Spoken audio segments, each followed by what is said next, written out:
So, welcome to a new Learn Using Board Games video. Today we're going to be talking about Castles of the King Ludwig. And we've got a new setting here today because the FLL team, for Lego League that stands for, is using our other black table. It's over there. So we need to use our kitchen table. Sorry if the lighting's a bit different.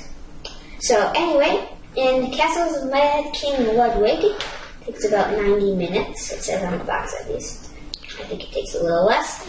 On your turn, you're going to be a master builder, and on your turn to be the master builder, you draw some cards from the deck here of cards, and then on here there will be a tile. I don't know why it shows on that one, but on mine here that I've got has a 350, so you'll take one of those 350 tiles and put it up. And then for every open spot, so here's a 15,000 spot, then you'll have to put all the tiles you've drawn on there, and then that's how much it costs. And then when another player wants to buy those tiles to put on their castle, and then the game castle kind of looks like this, then they'll... Our new location, we're a little crammed in here. So, other players go around, starting with the person to the master builder's left, going clockwise, which would be me. Yeah. Because there isn't somebody on there. So they get to choose a building to buy. And you start with 15,000 gold coins.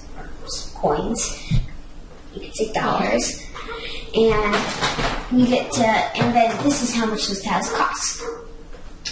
So let's say this tile is here, and it would cost 2,000. So then you just stick the tile on your castle. You start with just this one tile full year, and if you complete a room by putting all the filling up all the entrances on a tile, then you get a certain reward depending on what type of tile it is. So here's a rewards card here, comes in the game. So for example, if you complete an activity room, then you get 5 points.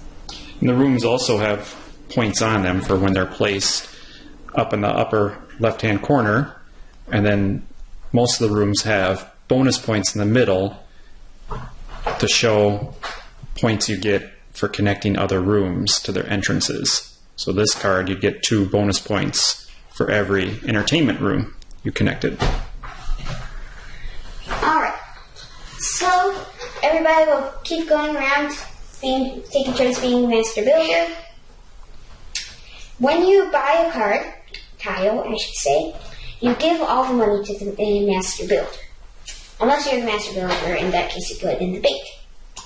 So, when this deck runs out, the game ends. This deck here are reward cards. See, here's one. Yeah, and then Yep. Just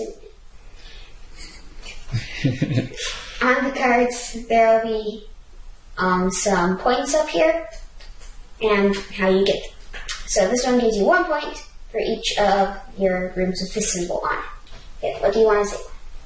Also, at the start of the game, each player gets 3 of these cards, and then chooses 2 of them to keep and 1 to get rid of. Yeah. So just to recap, when it's your turn, you're the master builder. You flip up cards that show which type of rooms to bring out, and then you rearrange all the rooms on the table to different prices. You might know that basement rooms, for example, are in high demand, so you put that towards the higher price end of the table so you can get lots more money for it, because you get paid all the money that the players pay for the rooms when it's your turn. And then people place their rooms and you score immediately and you keep on going around until the cards run out. And that's the end of the game. You add up bonus points.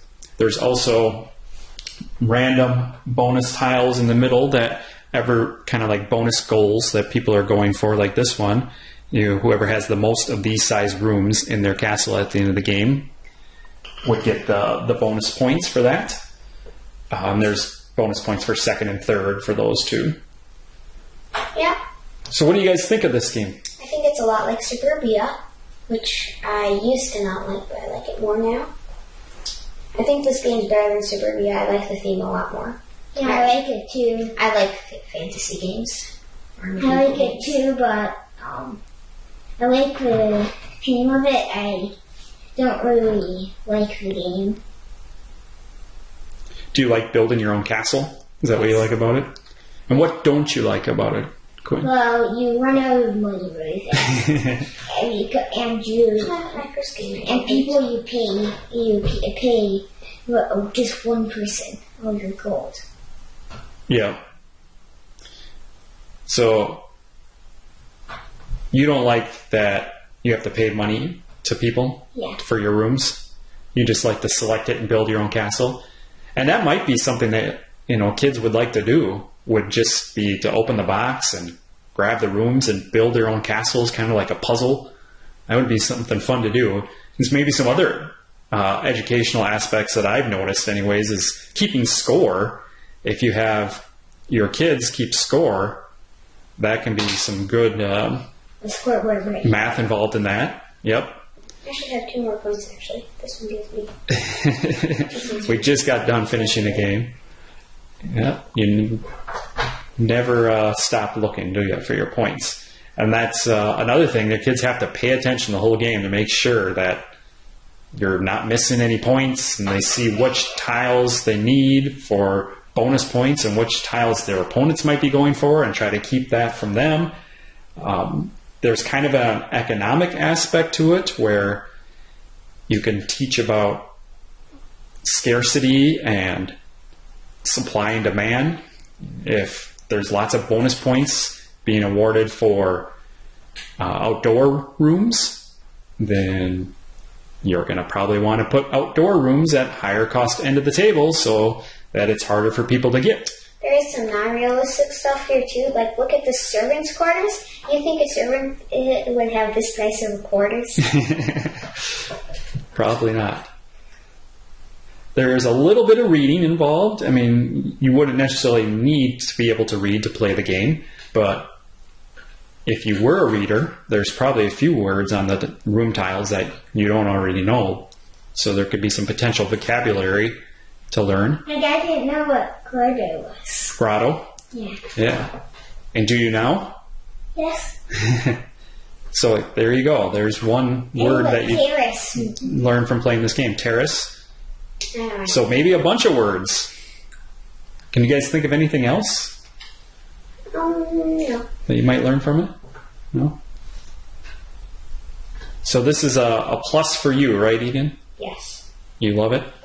Would you say you love it or that you really enjoy it? Give it a number for me. It's an equals 1 to 10. 1 to 10. It's an equals in between plus and minus. 1 to 10, I would call it a 5. Is that 5.5. See, that seems pretty low to me. Compared to other games, it's about like 5 compared to other games. Other games I played. Compared to most games, like a 6. How about you, Quinn? 4 compared to most games, and 4.5 compared to 1.5. 1.5 compared to a game that we've played. Well, I really enjoy it, actually. Yeah, I'm a big fan of Suburbia, and I think I like this one even more, just because of the theme is a little more... Yeah, that's why I like it. And you have to, enriching. It's more winding up with the tiles. Yeah, there's a little bit more of a spatial element to it.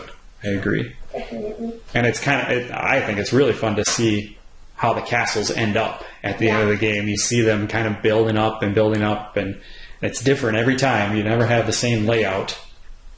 And it's kind of cool how they were able to size the pieces just right where you think that that hallway's not going to fit in that spot that you need it to, but it does. Yeah, hallways and staircases are really good. Yep. All right. Well, if you guys don't have anything else to add, I think we'll end it there. Yep. Thanks, everyone, for joining us.